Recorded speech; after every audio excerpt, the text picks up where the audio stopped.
Di sini kami akan mempresentasikan hasil makalah kami dengan materi yakni strategi pembelajaran PAUD berbasis penemuan, strategi pembelajaran PAUD berbasis masalah, dan yang terakhir yakni strategi pembelajaran PAUD berbasis penemuan. Dan saya Siti Nurul Arifah akan menyampaikan materi tentang strategi pembelajaran PAUD berbasis penemuan. Di sini adapun konsep yang disebutkan oleh Barner adalah di dalam proses pembelajaran mementingkan partisipasi aktif dari tim siswa dan mengenal dengan baik adanya perbedaan kemampuan. Untuk menunjukkan proses belajar perlu lingkungan memfasilitasi rasa ingin tahu siswa pada tahap eksplorasi. Lingkungan ini dinamakan discovery learning environment, yaitu lingkungan di mana siswa dapat melakukan eksplorasi, penemuan-penemuan baru yang belum dikenal ataupun pengertian yang mirip. Dan Barner juga mengatakan bahwa proses belajar akan berjalan dengan baik dan kreatif jika guru memberikan kesempatan kepada siswa untuk menemukan suatu konsep, teori, atau pemahaman melalui contoh-contoh yang ia jumpai dalam kehidupannya. Dan selanjutnya yakni prinsip dalam pembelajaran ini, yaitu beberapa prinsip pendekatannya, yaitu dalam kegiatan pembelajaran adalah pembelajaran berpusat pada anak. Pembelajaran membentuk student self concept, pembelajaran terhindar dari verbalisme, pembelajaran memberikan kesempatan pada anak untuk mengasimilasi dan mengakomodasi konsep, hukum, dan aturan pembelajaran. Pembelajaran mendorong terjadinya peningkatan kemampuan berpikir anak, pembelajaran meningkatkan motivasi belajar anak dan motivasi belajar guru. Dan yang materi dan selanjutnya yaitu karakteristik. Di sini disebutkan dua karakteristik dalam strategi pembelajaran penemuan, yaitu yang pertama mengeksplorasikan dan memecahkan masalah untuk menciptakan, menggabungkan, dan menggeneralisasikan pengetahuan.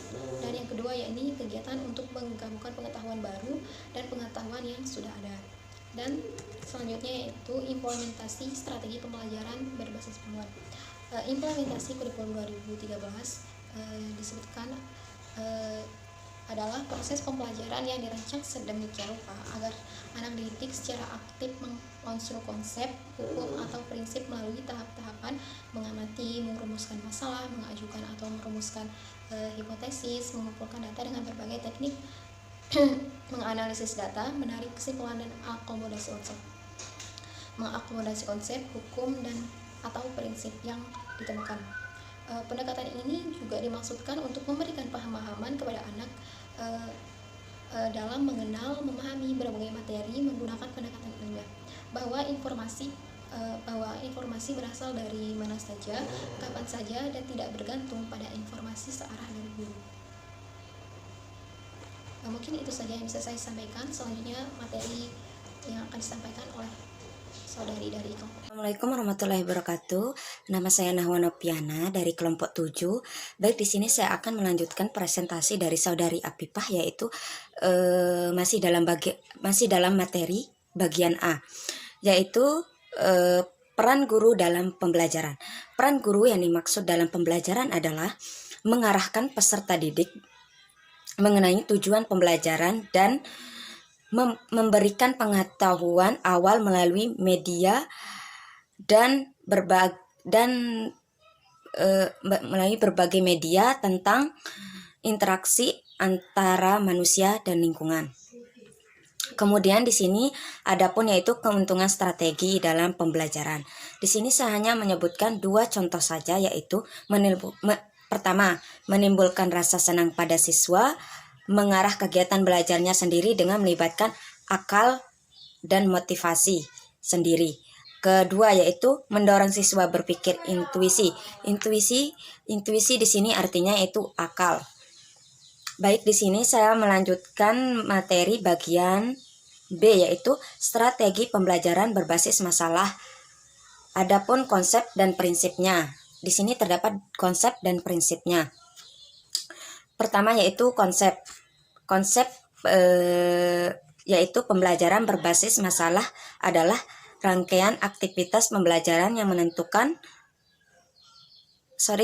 menekankan pada proses masalah yang dihadapi secara ilmiah. Kemudian prinsipnya, pada bagian pertama prinsipnya terdapat 4 terdapat 4 di sini, yaitu adapun konsep dasarnya. Terdapat 4 bagian, adapun konsep dasarnya, pendefinisian masalah, pembelajaran mandiri, dan pertukaran pengetahuan.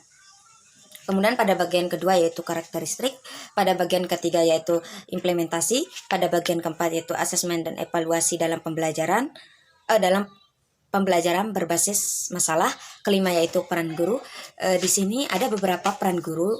Terdapat peran guru di antaranya itu monitor pembelajaran. Di sini guru berperan sebagai monitor pembelajaran, menentang siswa untuk berpikir, menjaga agar siswa terlibat, dan terakhir yaitu pertanyaan tentang pemikiran. Sekian dari saya. Wassalamualaikum warahmatullahi wabarakatuh. Baik, di sini saya akan melanjutkan dari teman saya, yaitu implementasi. Implementasi dibagi menjadi 2. Yang pertama, menata lingkungan belajar dalam pembelajaran berbasis masalah. Yang dimana lingkungan belajar merupakan salah satu komponen yang harus mendapatkan perhatian guru dalam pembelajaran berbasis masalah, agar pembelajaran berlangsung lancar tanpa adanya disrupsi. Yang kedua, asesmen dan evaluasi dalam pembelajaran berbasis masalah.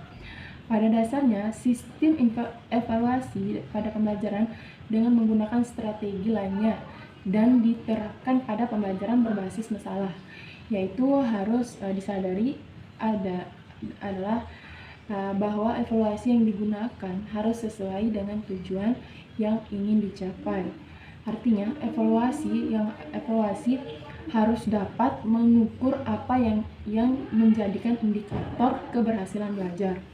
Yang kedua itu peran guru. Yang D itu adalah peran guru. Peran guru dibagi menjadi 6.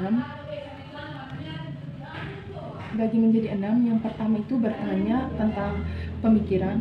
Yang kedua, memonitor pembelajaran. Yang ketiga, menentang siswa untuk berpikir. Yang keempat, menjaga agar siswa terlibat. Yang kelima, mengatur dinamika kelompok. Yang keenam, menjaga berlangsungnya proses. Yang baik, di sini saya akan melanjutkan yang ketiga, yaitu strategi pembelajaran PAUD berbasis proyek. Di sini yang pertama adalah konsep. Secara konsepsi, pembelajaran berbasis proyek adalah model pembelajaran yang menggunakan proyek atau kegiatan sebagai inti dan media pembelajaran. Peserta didik melakukan eksplorasi, penilaian, interpretasi, dan sistem terhadap permasalahan yang diajukan dan menghasilkan informasi melalui aktivitas-aktivitas dan bentuk nyata sebagai bentuk hasil belajar. Pembelajaran berbasis proyek awal dikenal oleh John Dewey, memungkinkan peserta didik melakukan berbagai pilihan dalam proses pembelajaran. Peserta didik bekerja sama dalam berbagai tugas yang berkait prestasi dan sistem terhadap permasalahan yang diajukan dan menghasilkan informasi melalui aktivitas-aktivitas dan bentuk nyata sebagai bentuk hasil belajar. Pembelajaran berbasis proyek awal dikenal oleh John Dewey, memungkinkan peserta didik melakukan berbagai pilihan dalam proses pembelajaran. Peserta didik bekerja sama dalam berbagai tugas yang berkaitan dengan proyek, karena pembelajaran berbasis proyek bermakna terpadu dan aktif. Maka guru menemukan lebih banyak kesempatan menentang peserta didik pada tingkat kemampuan mereka sendiri. Peserta didik menjadi berpengalaman dalam melakukan pekerjaan proyek dan menentang diri mereka sendiri satu sama lain untuk mengajukan lebih banyak pertanyaan, menemukan lebih banyak sumber pembelajaran dan membuat proyek yang lebih informatif. Baik, ini lanjutan dari saya. Wassalamualaikum warahmatullahi wabarakatuh. Di sini saya akan melanjutkan pembahasan mengenai strategi pembelajaran pilot berbasis proyek. Ada beberapa bagian, yaitu bagian pertama, prinsip-prinsip pembelajaran. Menurut Thomas, pembagian memiliki bagian prinsip, yaitu pertama, prinsip sentralistis. Model ini merupakan pusat strategi pembelajaran. Siswa belajar konsep utama dari suatu pengetahuan melalui kerja. Terus yang kedua, prinsip pertanyaan pendorong atau penutup. Kerja proyek berfokus pada pertanyaan atau permasalahan yang dapat mendorong siswa untuk berjuang memperoleh konsep atau prinsip utama suatu bidang tertentu. Yang ketiga, prinsip investigasi konstruktif merupakan proses yang mengarah pada pencapaian tujuan yang mengandung kegiatan lukiri, pembangunan konsep dan revolusi. Terus yang keempat, prinsip otonomi. Dalam pembelajaran berbasis proyek dapat diartikan sebagai kemandirian siswa dalam melaksanakan proses pembelajaran, yaitu bebas menentukan pilihannya sendiri. Terus yang kelima, prinsip realistis.